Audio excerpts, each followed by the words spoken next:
Alright everybody, what's going on? This is Sukaba, and today we're going to take a look at our new team for the VBL-S Season 13. Now this is a very special season of the VBL-S because we're doing a new format, non-standard. It's going to be low-tier VGC, which is going to be an absolute blast, lower power level, all that jazz. But we're running something back this season. The Season of Love, baby. It's back. A few seasons ago we did an all pink and red Pokemon team, kind of by accident, and I coined it the Season of Love. And this time we got a different spin on the Season of Love, which we're going to get to in a minute. First things first, let's talk about this format. So, as I said, low tier VGC, what does that mean? That means all those top tier Paradox Pokemon, those powerful, high base stat totals, fast, special signature moves and abilities that break the game, they're all banned. So what are we left with? We're left with new top tiers that would normally be maybe the 5th, 6th, 7th best thing on your team are now going to be your centerpieces.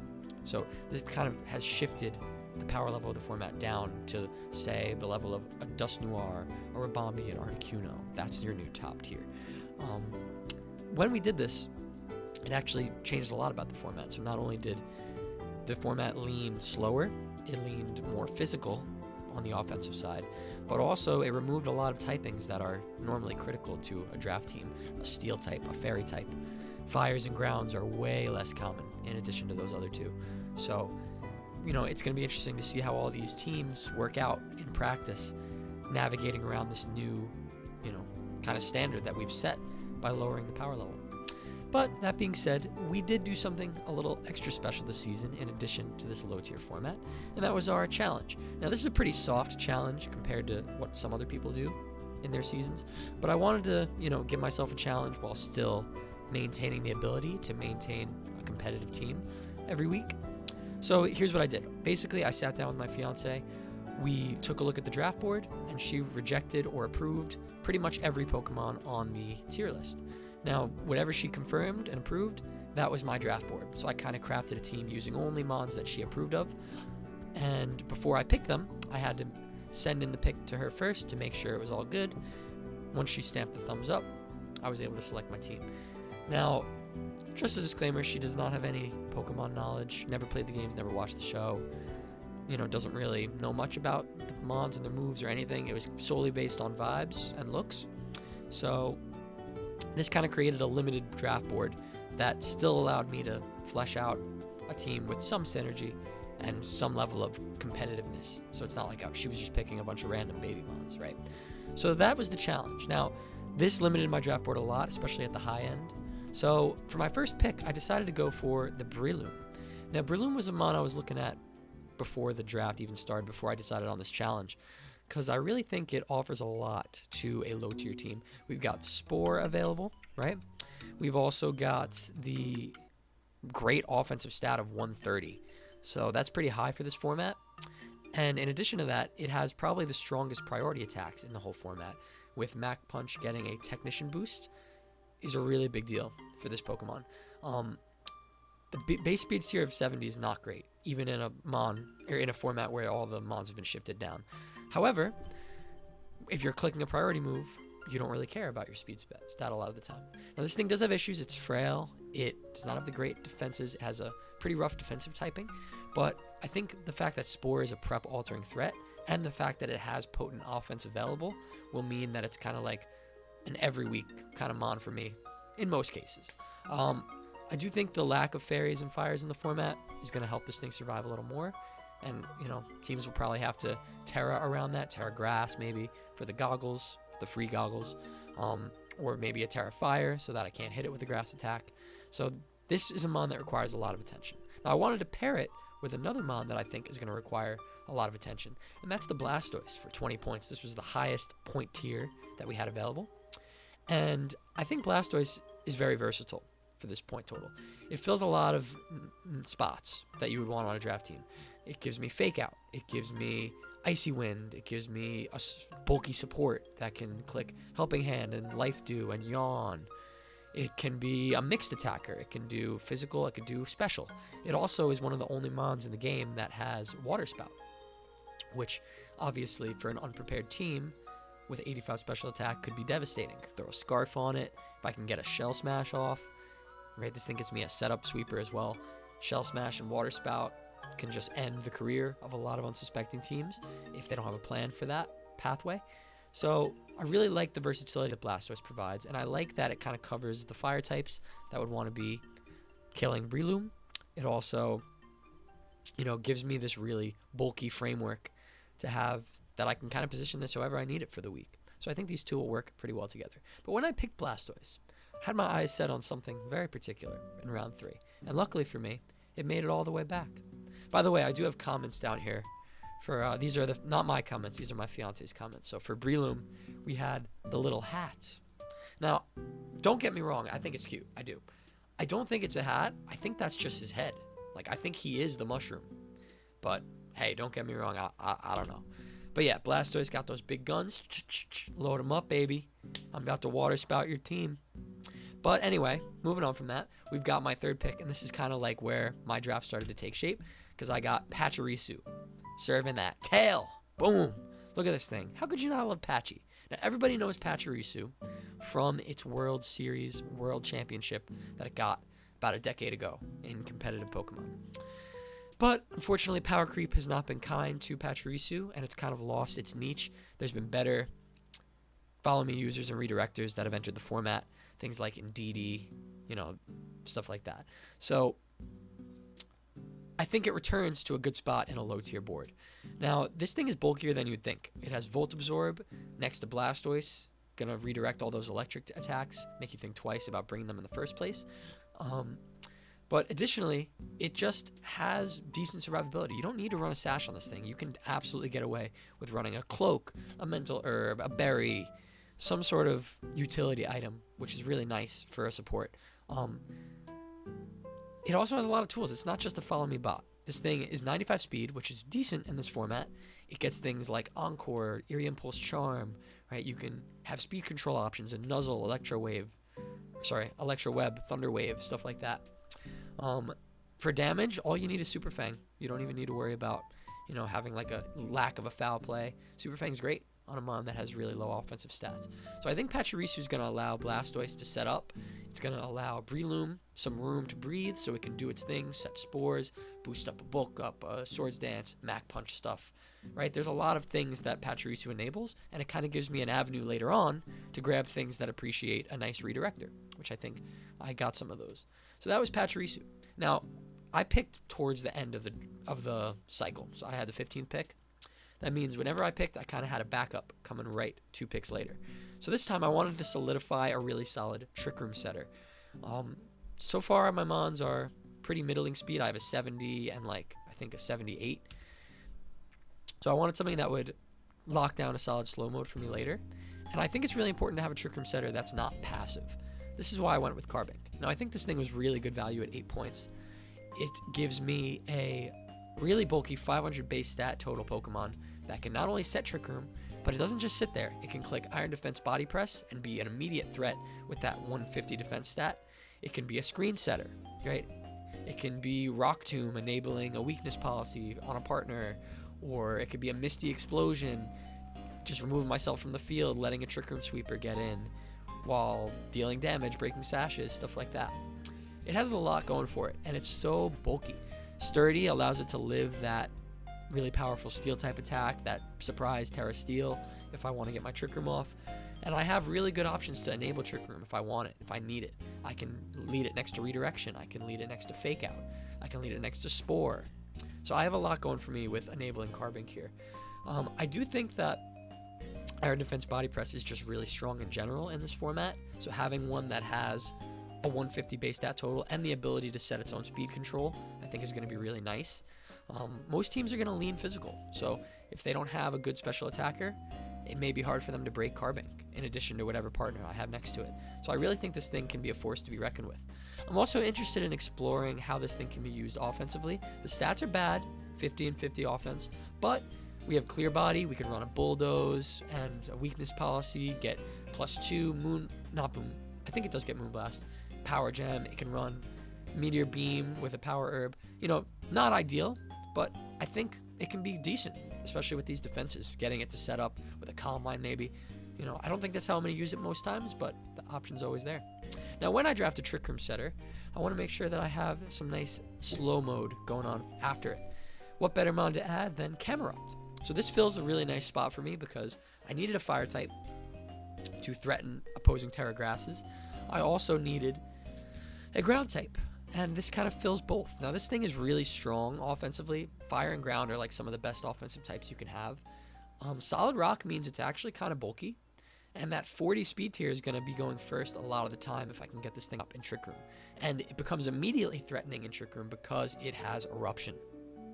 This is the second strongest Eruption in the format after Typhlosion. 105 special attack Eruption can literally sweep your team if you're not prepared for the slow mode. I could also just put that behind Redirection. I have Pachirisu. You know, sometimes Camerupt and Pachirisu is enough. I could even Scarf this thing and have it go decently quick. Plus, you know, get it under Tailwind. Who knows? Eruption's a really solid thing to have because it requires you to think about it in prep. And that's kind of the theme for this team. I have a lot of things that you have to consider. You have to consider Redirection. You have to consider Spore. You have to consider Water Spout and Eruption. There's a lot going on here. Now, you can run Camerupt as sort of like this more supportive piece with Yawn, Helping Hand, Will-O-Wisp. I'm interested in exploring that option as well, but I think most of the time it's here to click Heat Wave, Eruption, and Earth Power, and I think that's fine for 9 points. Now, he does kind of look like our cat. Our cat's a little fat. Otis, love him to death. You look a little like Camerupt, buddy, all right? Now, when you draft Camerupt, though, you want to make sure you get that anchor point mode, baby. Boom! Now, I don't actually think it's that good just because Camerupt is so slow. It's a little hard to enable. But Frostlass can be a good enabler for Anger Point because it has Fake Out immunity. It has speed, so it can be going first if you wanted to. I know Camerupt doesn't have the best speed stat to take advantage, but I think having the threat of the mode in general is there, and I can make it work if I think it's going to win me the week. I could run an Iron Ball under Trick Room, or I could run a Scarf on Camerupt, so on. So that's not all Frostlass is here though for. It's here for fast support. We've got Ghost type, which I think is so important to your draft league team. Leading a Ghost type makes turn ones easier and sets you up for a win. What is Frostlass doing when it hits the field turn 1? Well, it can do a lot. It can be Scarf with an Icy Wind. It might not even need Scarf. 110 may be the fastest thing on the field in this format. It can be setting Will-O-Wisp, Screens, Destiny Bond to take out. It can be Fake Tears support next to a special attacker. I could Scarf Blastoise next to it with Fake Tears and start hitting things. It also can be offensive. 80 attack and special attack is nothing to complain about, and it gets really strong stab options, especially on the physical side. We've got Poltergeist, Triple Axle. So this thing is kind of like a Swiss Army knife, and I think that it's going to come a lot, and it's going to be clicking moves. It's going to be doing some Icy Wind stuff, and it's got Goth Girlfriend vibes. How could you not want that on the team? Come on now. We got to get the Frostlass. Now, Braviary Hisui is where my draft really started to take its climax, and I think that this is a really good fit for my team. At first glance, I thought this wasn't really as strong as the regular Braviary, which still may be true, but I began to see the merit when I started looking into how good the Tinted Lens ability really is. So Tinted Lens allows all allows all resisted hits to do double damage, which means effectively there are no resistances to your attacks unless there's an immunity or a 4x weakness. So normally, Psychic and Flying Stabs are hard to use, but with Tinted Lens, it can become really strong. And this is one of the strongest special attackers in the format, just given the fact that there's not a lot of them out there, and I really needed one on my team. Now, I think Braviary, while it does provide utility, it can be Tailwind, it can be Icy Wind, Snarl, Roost support. I think most of the time this thing's a damage dealer. It's an attacker.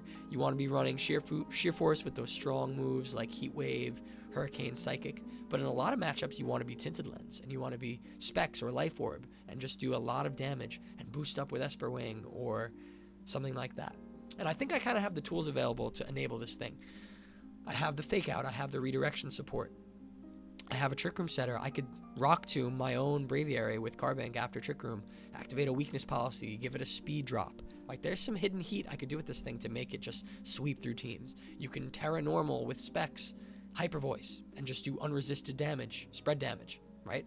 Sometimes that'll be enough. And then I have other mons that can take care of the rest. So I think this is a good piece for me, and it does give me the option to set Tailwind in the right matchup if I want it. But most of the time, it's a damage dealer.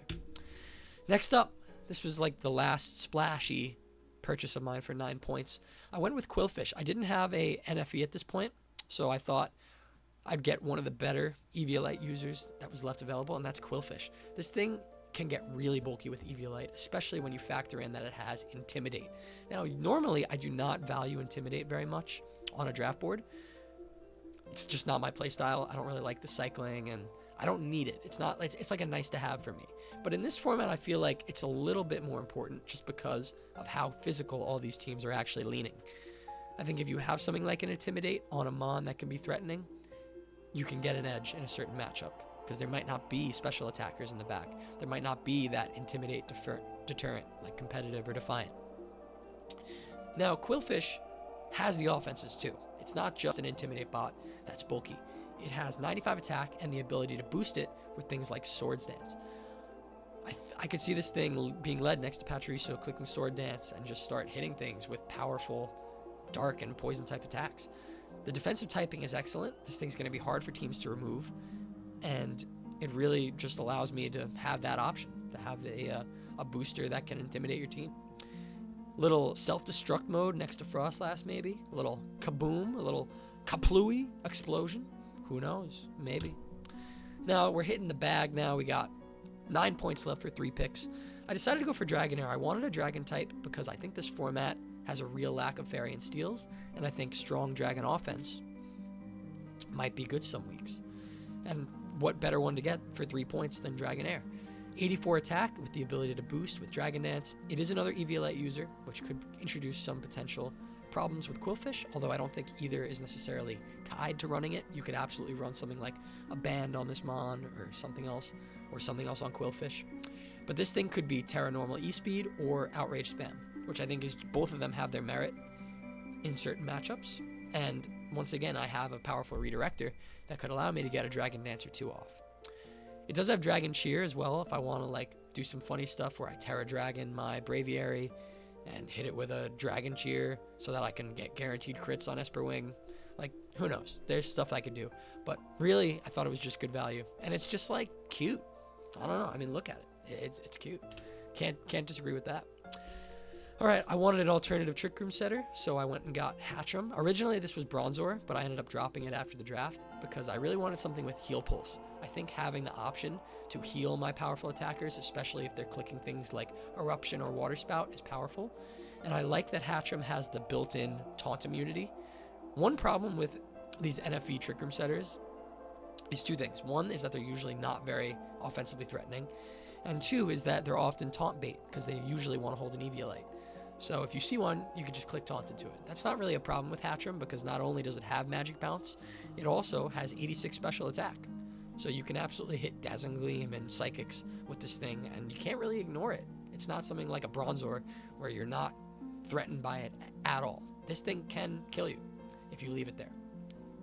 I like that Brutal Swing can also, potentially activate a weakness policy on a Braviary or on a Terra, Ghost, something. And I also like After You being available as an option for me in Trick Room if I face something that's a little slower than my partner. So yeah, pretty solid for a baby Mon. Last pick is going to be the Oinkologne. Now we get both forms, which is different than the last time I drafted this thing. I think I only got 1, but they decided to merge them together, and it's still 3 points for a almost 500 base stat total Pokemon. This thing's going to be good. It has Aroma Veil to help assist maybe Pachirisu or Carbink and enable their support against a taunt. It also has a better version of Iron Defense Body Press in Stuffed Cheeks, which allows you to consume a berry while you boost your defense by 2. It has 100 attack, so you can spam Double Edge with a Choice Band or Life Orb. It has okay coverage. It gets like Play Rough and Iron Head and high horsepower and stuff. So I think this is kind of just a good value pick for 3 points. Thick Fat is nice defensively. And yeah, we'll see it come, and it's going to click Iron Defense, or Stuffed Cheeks rather, and it might do stuff. So that's the team. Now I wanted to talk a little bit about how they synergize together and how they cover each other defensively. Type chart wise, it's far from perfect, but I think it's hard to get perfect on a draft board like this. By the way, I do apologize for my voice. I'm a little sick, so that's why I'm kind of raspy and low, but hopefully this is still listenable. Probably should have said that at the beginning of the video, but alas. We do have key resistances to a lot of Firewater grass cores. I think it's going to be hard for people to pinpoint which one to do. I think Terra Grass is very inviting, considering that I have a Breloom and a Blastoise at the top of my board. But I have things like the Braviary and the Camerupt and the Frostlass that can punish Terra Grass. I also definitely have a ground problem, but I feel like most draft teams do. A Fairy problem, which could be an issue. I think Terra Fairy is going to be really popular among teams this season. A bit of a Dragon problem, although I do have the immunity in the Fairy-type Carbink, which I think is nice. But otherwise, teams are free to spam Dragon against me. That's what happens when you don't get a Steel type. But overall, I think I cover myself well enough to where I can make it work. I do have some tools missing, but I think generally I got a decent spread. This is a team that wants to be enabled through redirection a lot of the time anyway, and speed control can be secondary in a lot of cases there. I do have the Tailwind Setter in the Braviary sometimes. I have the strong Trick Room option in the Carbink. Sometimes I want Hatcham there. But a lot of times, Pachirisu's pulling a lot of supportive weight on this team. I do think one flaw that I could see right off the bat is the lack of knockoff, given that this format's going to have a lot of NFVs running around. So I think having knockoff to knock off that Eviolite would have been nice. But unfortunately, it just didn't really work out with the way I wanted to construct the team. But I think we can work around it. We have enough power to brute force our way through those NFV mons. Speed tiers came out pretty nice. We've got a nice spread from 40 all the way up to 110, and I think it's creeped out pretty nice between that range. We don't have a jump more than like 10 to 15 at any point. So, like I said, I think 110 is generally pretty fast for this format. Some teams will have faster, some teams won't. Same thing with the Trick Room mode. Some teams will have lower than 40, some won't. So I think I kind of fit in that middle range where I can work both ways. I have strong priority attacks available on the Dragonair and the Breloom. So I have the tools to make it work this season. Base stat total ended up being 460, which is not bad at all, considering that it's a low tier format.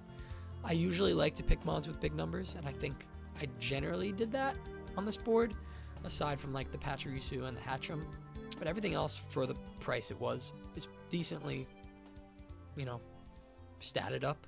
Things are going to be less min-maxed in general in this format. So I think this team wants a lot of redirection. I'm definitely going to struggle into certain matchups. I'm going to struggle when my plan fails. Like if I don't get my setup off, or they have haze and I just spent 2 turns setting up or whatever, I can definitely run into issues. But at the end of the day, I think this team's going to be a lot of fun. I think there's a lot of modes to prep for that can make it very threatening. And I think we're going to have a blast playing some low-tier VGC. I'm really excited to get into some of these matches, and I'm excited to see what everyone's cooking up. Hopefully we can get a little heat going on this season. I definitely have some big plans for some combos between these 11 Pokemon, and I want all 11 of them to make an appearance. I think that's more acceptable in a low-tier format when you're able to kind of bench your first-round pick. I think that's fine if Breloom doesn't come a week or Blastoise doesn't come a week. I want to kind of see what's my best game plan to get the win.